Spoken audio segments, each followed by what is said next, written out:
Here we go, another Mortal Kombat staple. This is the Krypt.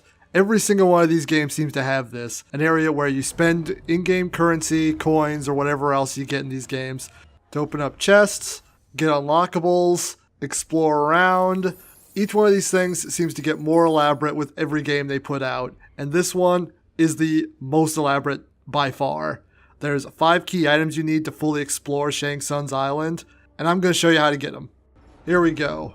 So yeah, this is a little more elaborate than some of the previous Krypts. If you remember like the ones from the PlayStation 2, Xbox era, they were pretty much just big empty graveyards that you could shift around between, open up tombs, I guess. I am Shang Tsung, and this is Now Mortal Kombat 10, they made it a lot more elaborate. They made it kind of like a first-person dungeon crawler kind of thing. And this one, this is kind of like a God of War third-person puzzle game kind of thing. It's pretty nuts. There's no like action in it. This isn't like the Conquest mode or whatever for Mortal Kombat Armageddon, but it might as well be. More fun than that. So the first thing you do when you start, be sure to open up those 2 chests. When you move forward, you can get the first key item. This one you cannot miss. This is Shao Kahn's hammer. Swing this sucker and you can smash up vases, you can smash up a whole bunch of things, you can smash through weak walls. You need to explore the island.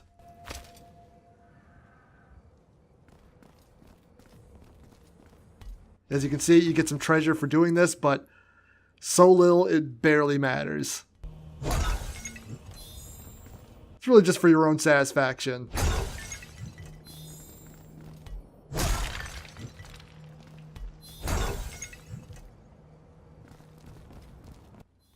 You can smash that, and that's the way we need to go. So next thing we need to get is Motaro's horn. To be able to get that, first thing, you see a cutscene with this.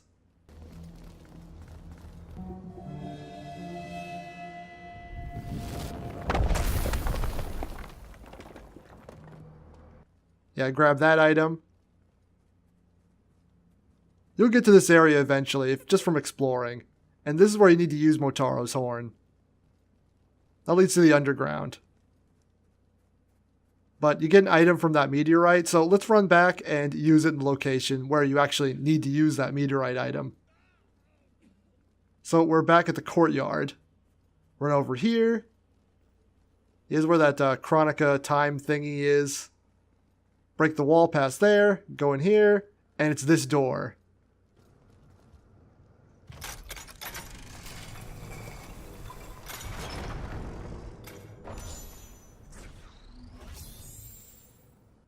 There we go. Remember, the gem that you need to open that is the Gem of the Living. You get that just from playing this map, from destroying that meteorite.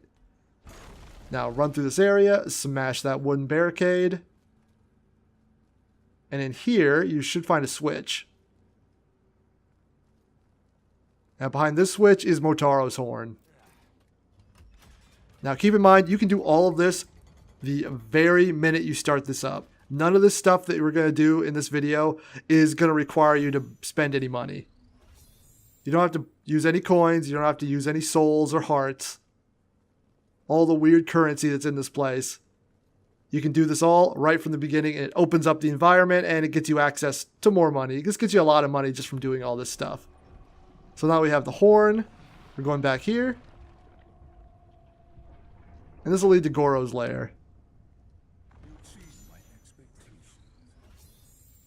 Yeah, let's get you a lot of money for doing this.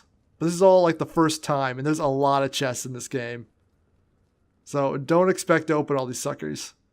If you find those doors like that, they're locked, those require keys that you get either from randomly opening chests or from completing the Trials of Time, the Time Towers. Basically from doing other things in the game. You do not get them from wandering around the crypt. You have to complete either the Towers of Time or you can find them randomly in some of these chests. So now that we're down here,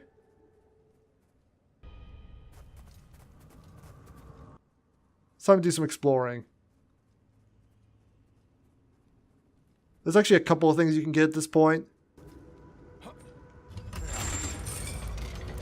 The first thing I want to get is through here. This is the dining hall. Let's go up.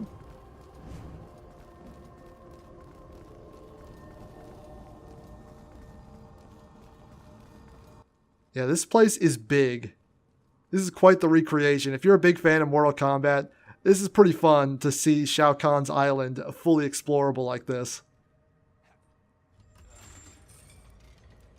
So who do you think this guy is supposed to be? Is it Tavon? Or Taven? I think it's Taven. So yeah, you keep going up that path. You take the elevator up. Keep on trucking. And this should take you underneath the spike pit. There it is.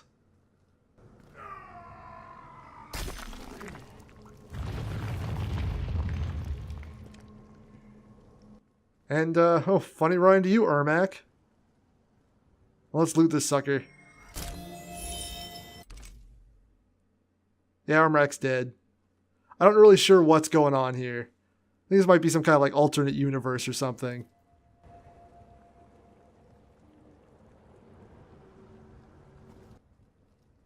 So that is Ermac's soul amulet. You can use that to interact with anything that's like glowing green.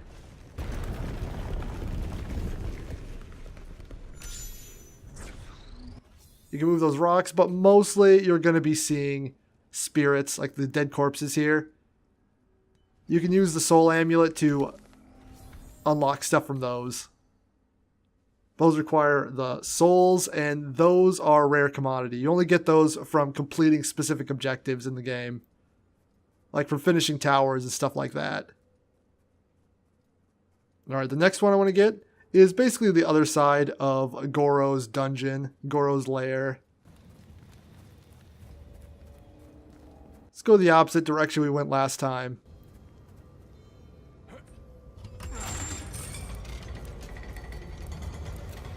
Yeah, it's in the area called the Armory, and this is where you find the Spear of Hanzo Hashi.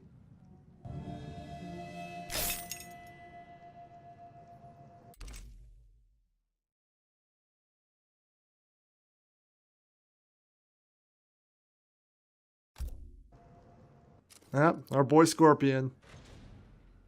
This allows you to pull things off the ceiling. You'll see a symbol. Yep, there it is, triangle. You see that? That means you can interact with something. A lot of times it makes so you can open doors. You can solve puzzles with that as well. I'll show you, like this. Yeah, you destroy that, and it makes it so this chest can be opened. That requires hearts. Hearts you only get from the dead. Like literally the only time you get hearts is from doing fatalities or brutalities. Or from this. Pulling down hanging corpses. Those always get you 1 heart. But considering everything that requires hearts, they either take 250 or 100. Yeah, you're going to have to be collecting a lot of hearts. Okay, let's get the last key item.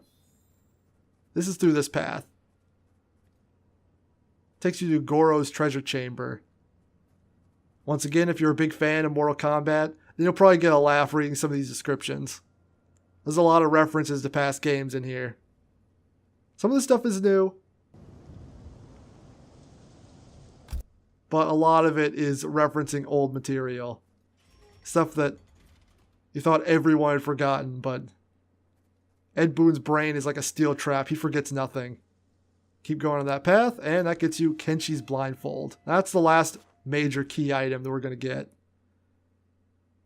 This allows you to see secret paths and things. But it consumes your green spirit energy. Thankfully, it consumes it pretty slowly, but still, it's kind of annoying that it does that. And it makes so ghosts can kill you as well, which is, that's bad too. But here, let me show you. If you see something that's broken, it's always a good time to pull this out. Like a broken chain, you can use it to might be able to have the chain appear in like ghost form. If you see a wall that looks like it's complete, but it's like really flat and barren, like, oh, it might be breakable, then put on this blindfold and that'll make it so it'll become breakable and you can smash it with the hammer. Basically, if you find a spot that looks suspiciously like there might be a secret area there, this is a good thing to use. So those are all the key items you need in the game, but there's still a lot more items you need to find to be able to complete everything in this area.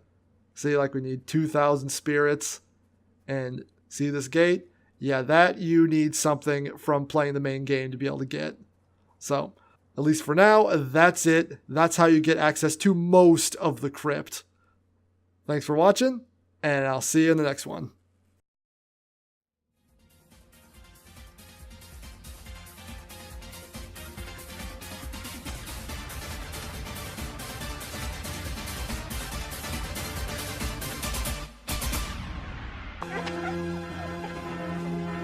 I have no idea.